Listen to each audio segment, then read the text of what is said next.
साहिली पट्टीअ खां पोइ माकड़ कोहिस्तान जे जाबलू पट्टीअ वारनि ॻोठनि में तबाही मचाए छॾी आहे। माकड़ टिको ॿारनि खेईजी ऐं ॿियनि जाबलू इलाइक़नि में तिर, ग्वार, जुअर, मुङ ऐं बसर जे फसल खे खाई चट करे छॾियो आहे। तफ़सील वठूं था थाणो बुलाखान मां KTN न्यूज़ जे रिपोर्टर ग़ुलाम मुस्तफ़ा मेमून खां। ग़ुलाम मुस्तफ़ा, छा अपडेट्स आहिनि अव्हां वटि? महताब कोस्तान जो खीजी टिको बारण ये इलाइक़ा हुननि जा ॻोठ आहिनि।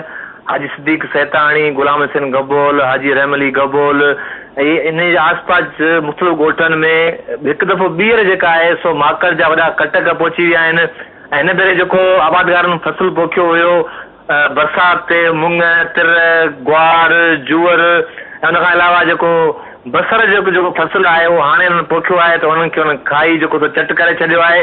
उन करे आबादगारनि खे लखे रुपए नुक़सानु पहुतो आहे। आबादगारनि जो चवणु इहो आहे त 5 साल जे दुकान खां पोइ हुननि जेको सो व्याज ते ऐं कर्ज़ वठी जेको फसल पोखियो ऐं उहो हिन वक़्तु तयारु आहे, फसल लहण वारो आहे। जेको बारानी फसल आहे मुङ, तिर, ग्वार ऐं जुअर, उन्हनि खे जेको सो माकड़ हमिलो करे ऐं माकड़ जेका आहे सा तमामु वॾे अंग में मौजूदु आहे। वॾा कटक आहिनि माकड़ जा, उन खाई चट करे छॾियो आहे। पर सिंध हुकूमत या ज़रायत खातो या लाॻापियल जेके इदारा आहिनि उन्हनि तरफ़ां के बि क़दम न खयां विया आहिनि। आबादगारनि चवणु इहो आहे त असां जेको सो केतिरा दफ़ा शिकायत कई आहे पर हुन जे बावजूद बि उन्हनि जे नुक़सान जो को वज़ालो नथो कयो वञे। उन्हनि घुरे कई आहे त